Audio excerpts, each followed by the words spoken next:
जय श्रीमन नारायण।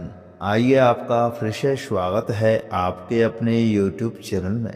आज की इस वीडियो के माध्यम से हम आपको सुनाएंगे माघ मास महात्म्य के 24वें अध्याय की कथा। जो भी भक्त सच्ची श्रद्धा, नियम और निष्ठा के साथ माघ मास महात्म्य की कथा को श्रवण करते हैं तो उन्हें भगवान विष्णु की विशेष कृपा प्राप्त होती है। उनके घर में सुख समृद्धि बनी रहती है। प्रिय भक्तजनों, आपने अभी तक पिछले अध्यायों की कथा नहीं सुनी है तो कृपा करके अवश्य श्रवण करें।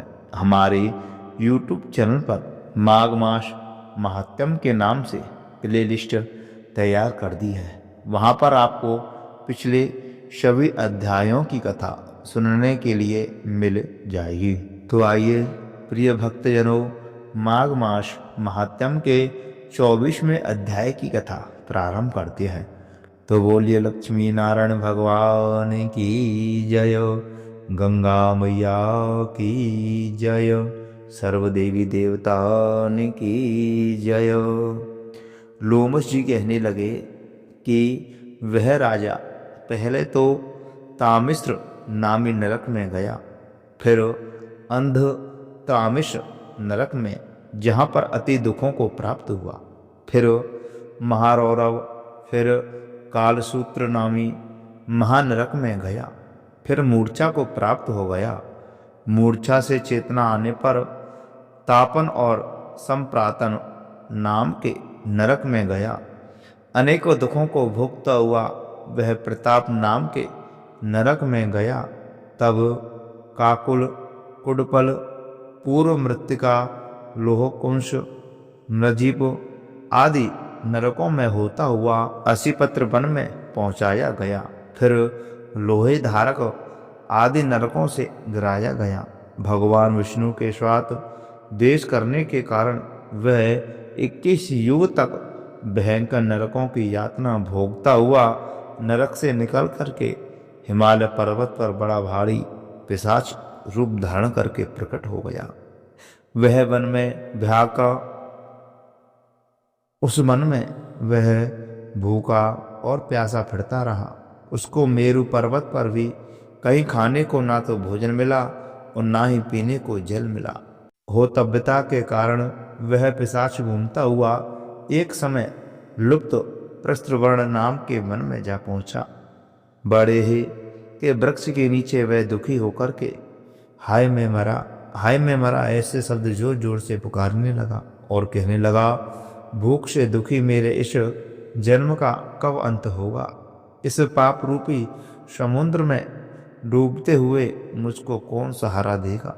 लोमस जी कहने लगे, इस प्रकार वेद पाठ करते हुए देवदूती ने उसके दुख के भरे वचनों को सुना और वहां पर एक पिशाच को देखा, जिसकी लाल ड्रावनी आंखें, दुर्बल शरीर, काले काले ऊपर बड़े बाल, विकराल चेहरा, काला शरीर, लंबी सी जीभ बाहर निकली हुई, लंबे होठ, लंबी जांघें, लंबे लंबे पैर, सूखा चेहरा, आंखों में पड़े गड्ढे वाले पिशाच को देख करके देवदूती ने उससे पूछा कि तुम कौन हो और ऐसी करुणा से क्यों रोते हो। तुम्हारी यह दशा कैसी हुई और तुम्हारा मैं क्या उपकार करूं। मेरे आश्रम पर आ जाने से कोई प्राणी दुखी नहीं रहता और वैष्णव लोग आनंद ही करते हैं। सो हे भद्र, तुम अपने इस दुख का कारण जल्दी कहो, क्योंकि विद्वान मनोरथ पाने के लिए विलंब नहीं किया करते। ऐसे वचन सुन करके प्रेत रोना बंद करके विनीत भाव से कहने लगा कि हे द्विज, हे ब्राह्मण, किसी बड़े पुण्य से मुझको आपके दर्शन हुए हैं। बिना पुण्य के साधु की संगति नहीं होती। और फिर उसने पहले जन्म का वृत्तांत कहा कि भगवान विष्णु के द्वेष के कारण मेरी यह दशा हुई है। जिस हरि का नाम यदि अंत समय में मनुष्य के मुख से निकल जाए तो मनुष्य विष्णु पद को प्राप्त कर लेता है। जो सबका पालन करता है उसी से मैंने द्वेष किया। यह सब मेरे कर्मों का दोष है। जिसकी ब्राह्मण तप द्वारा प्रार्थना करते हैं।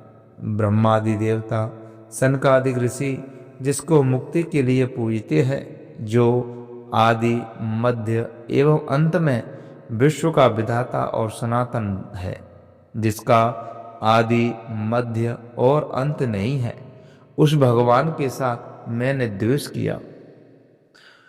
जो कुछ पुण्य किए मैंने पहले जन्म में किए थे, वह सब विष्णु की द्वेष रूपी अग्नि में भस्म हो गए। यदि किसी प्रकार मेरे इस पाप का नाश हो जाए तो मैं भगवान विष्णु के सिवा किसी और देवता का पूजन नहीं करूँगा। विष्णु भगवान से द्वेष करके मैंने बहुत दिनों तक नरक यातना भोगी और पिशाच योनि में पड़ा हूँ। इस समय में किसी अच्छे कर्म के योग से आपके आश्रम में आया हूँ, यहाँ पर आपके सूर्य रूपी दर्शन ने मेरे दुख समान अंधकार को दूर कर दिया है। अब आप कोई ऐसा उपाय बतलाइए जिससे मेरी यह पिशाच योनि दूर हो जाए, क्योंकि सज्जन पुरुष उपकार करने में देर नहीं करते। देवदूती कहने लगे कि यह माया देवता, मनुष्य, असुर सबकी स्मृति को मोहित कर देती है, जिससे धर्म का नाश करने वाला द्वेष उत्पन्न हो जाता है। जगत के उत्पन्न करने, रक्षा करने और नाश करने वाले जो सब प्राणियों की आत्मा है, उनसे भी लोग द्वेष करते हैं। जिनके अर्पण करने से सभी कर्म सफल होते हैं, उनकी भक्ति से मुख मोड़ने वाले मूर्ख कौन सी गति को प्राप्त नहीं होते। चारों वर्णों का वेदोक्त हरि का भजन करना ही उत्तम है, अन्यथा कुमार्ग में चलने वाले नरक के गामी होते हैं। इसी कारण वेद विरुद्ध कर्मों को त्याग करना चाहिए। अपनी बुद्धि से बचे हुए धर्म के मार्ग पर चलने से मनुष्य परलोक के पथ का भी नाश करते हैं। वह वेद, देवता और ब्राह्मणों की निंदा करते हैं। झूठे मन कल्पित शास्त्रों को मानने वाले नरक में जाते हैं। देवादिदेव विष्णु से विमुख होने वाले नरक में जाते हैं, जैसे द्रविड़ देश का राजा नरक में गया। इस कारण उनकी निंदा नहीं करनी चाहिए और वेद में ना कही गई क्रिया को भी नहीं करना चाहिए। लोमस ऋषि कहने लगे कि ऐसा करने पर मुनि ने पिशाच को सुमार्ग बतलाया कि माघ मास में तुम प्रयाग में जाकर के स्नान करो, उससे तुम्हारी यह पिशाच योनि समाप्त हो जाएगी। माघ मास में प्रयाग में स्नान करने से मनुष्य पहले जन्म के 100 पापों से मुक्त हो जाता है। वहाँ पर स्नान करने से मुक्ति प्राप्त होती है। इससे बढ़कर और कोई प्रायश्चित नहीं है। संसार में यह मोक्ष और स्वर्ग का खुला हुआ द्वार है। गंगा, यमुना, सरस्वती का संगम त्रिवेणी संसार में सबसे उत्तम तीर्थ है। पाप रूपी बंधन को काटने के लिए यह कुल्हाड़ी है। कहाँ तो विष्णु, सूर्य, तेज, गंगा, यमुना का संगम और कहाँ यह तुक्ष पाप रूपी तृण की आहुति। जैसे घने अंधकार को दूर करने वाला शरद का चंद्रमा चमकता है, उसी तरह संगम के स्नान से मनुष्य पवित्र हो जाता है। मैं तुमसे गंगा यमुना के संगम का वर्णन नहीं कर सकता, जिसके जल की एक बूंद के स्पर्श से केरल देश का ब्राह्मण मुक्त हो गया। ऋषि के ऐसे वचन सुनकर के प्रेत के मन में शांति उत्पन्न हुई, मानो वह सब दुखों से छूट गया हो। प्रसन्नता से उसने विनम्र पूर्वक ऋषि से पूछा। ऋषि से क्या पूछा, इसका वर्णन अगले अध्याय में किया जाएगा। तो प्रिय मित्रों, ये रही माघ मास महात्म्य के 24वें अध्याय की कथा। जो भी भक्त इस कथा को सच्ची श्रद्धा, नियम और निष्ठा के साथ श्रवण करते हैं एवं मन में धारण करते हैं, तो भगवान विष्णु की विशेष अनुकंपा उनके ऊपर बनी रहती है एवं घर में सुख समृद्धि प्राप्त होती है। तो मैं आशा करता हूँ यह कथा आपको अच्छी ज़रूर लगी होगी। तो ज़्यादा से ज़्यादा इस कथा को शेयर करें, लाइक करें। अभी तक चैनल को सब्सक्राइब नहीं किया है तो सब्सक्राइब अवश्य करें। कमेंट बॉक्स में लक्ष्मी नारायण भगवान की जय अवश्य लिखें। जय श्री राधे, जय श्री कृष्ण।